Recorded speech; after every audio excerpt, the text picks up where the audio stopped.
Je m'appelle donc Nicolas Leroy-Floriot, je suis le président et directeur général de Keops Technologies, j'ai 49 ans, je suis bordelais depuis très longtemps, bordelais d'adoption mais il y a 27 ans puisque j'ai épousé une bordelaise et je me sens aujourd'hui extrêmement bien à Bordeaux à tel point d'ailleurs que je fais, comme je le dis, une carrière plus géographique que hiérarchique. Et il se trouve donc que j'ai racheté Keops Technologies en 2004.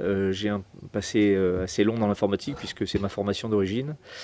J'étais là d'abord l'un des fondateurs d'un groupe informatique assez connu qui s'appelait Ares, où j'ai passé 14 années. Donc j'ai fait partie de la création de ce groupe qui s'est beaucoup développé. J'en suis parti en 2004 pour un certain nombre de raisons. J'ai failli arrêter l'informatique en 2004. Et puis finalement, à cause de certaines de mes relations, ou grâce à certaines de mes relations de chez Hewlett-Packard, de chez HP, j'ai racheté une entreprise qui s'appelle Keops Technologies, qui était nantaise à l'époque. C'était une petite entreprise de 16 personnes, ça c'était à l'été 2004. Et le siège a été transféré dès l'année d'après, en 2005, à Bordeaux, hein, toujours pour des questions de qualité de vie, d'intérêt géographique, économique. Et aujourd'hui, nous sommes 300, un peu plus de 350 personnes et nous faisons à peu près 65 millions d'euros de chiffre d'affaires. Nous sommes dans le développement de l'entreprise. Nos expertises nous ont amené très vite à monter une offre de cloud computing, mais un petit peu avant les autres parce qu'on sentait ce marché en train d'émerger, on sentait la demande de ce qu'on appelait à l'époque l'informatique mutualisée et qui depuis 2009 s'appelle le cloud computing. Donc nous avons monté une offre qui s'appelle iCode. iCode à l'américaine, s'écrivant ICOD, Infrastructure Keops on Demand. C'est donc l'acronyme d'iCode.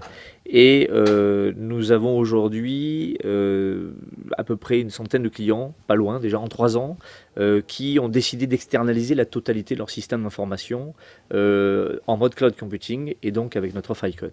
Nous avons investi dès l'année 2007, nous avons fait construire notre propre data center, qui est un data center dit chez nous de production, qui ce data center est interconnecté à 25 km de distance avec un data center de secours, interconnecté par 2 chemins de fibre optique, de manière à ce qu'en temps réel, donc en synchrone, en mode synchrone, nous puissions avoir des bases de données, donc des informations qui soient dupliquées en temps réel à la vitesse de la lumière à travers ces fibres optiques sur 2 sites différents en cas de sinistre majeur.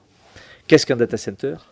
C'est un centre informatique extrêmement sécurisé, que ce soit d'un point de vue sécurité physique, caméra, accès par biométrie, surveillance 24/24, 7 sur 7, accès donc sécurisé d'un point de vue physique et accès extrêmement sécurisé d'un point de vue logique, à savoir que l'un de nos gros enjeux est d'inviter les intrusions de pirates, de hackers, l'infiltration de virus, de manière à protéger les applications, les logiciels et les données de nos clients, qu'elles soient entreprises ou collectivités. Il est de notoriété que nous avons des clients qui nous ont confié tout ou partie de leur système d'information, les plus emblématiques, puisque nous parlons de Bordeaux, les plus emblématiques, et c'est des clients avec lesquels on va dire, pour lesquels nous avons un attachement particulier, une affection particulière, parce que nous avons un certain nombre de valeurs communes sur la gestion et le développement de nos entreprises.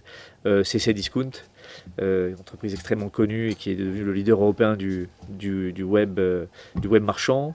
C'est Cultura, une très belle chaîne de magasins dans le domaine des loisirs culturels. C'est Ceva Santé Animale, qui est le 5e labo pharmaceutique vétérinaire du monde aujourd'hui, pour qui nous gérons la totalité du système d'information et donc de ces 33 filiales qui sont dans le monde entier. Et le cloud computing nous a permis d'assurer pour ces clients-là un service 24 heures sur 24, 7 jours sur 7, 365 jours par an. Le but de notre présence au sein de la semaine digitale, c'est peut-être de rendre un peu plus accessibles les notions de cloud computing aux participants, au public de cette semaine, de cette manifestation, leur expliquer un peu ce que c'est le cloud, qu'est-ce que ça apporte pour une entreprise, qu'est-ce que ça apporte pour un particulier. Aujourd'hui, tous les utilisateurs de tablettes numériques, sans citer de marque, ont plutôt intérêt à stocker leurs données dans le cloud pour les sécuriser, alors qu'avant on mettait ça sur un PC, sur le disque dur. Quand on perdait le PC ou quand il était en panne, on perdait souvent les données.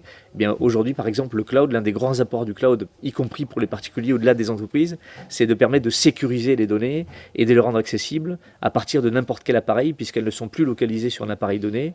Elles peuvent être sur un iPhone, elles peuvent être sur un Galaxy, elles peuvent être sur un iPad, elles peuvent être sur une autre tablette, quelle qu'elle soit, et elles seront accessibles de manière à pouvoir éventuellement montrer des photos à quelqu'un sans avoir prévu forcément au préalable d'amener les données avec soi. un grand rendez-vous en ce qui nous concerne. Nous serons présents à 2 manifestations. La journée dite e-filles, qui a lieu donc le 27 mars donc à Bordeaux.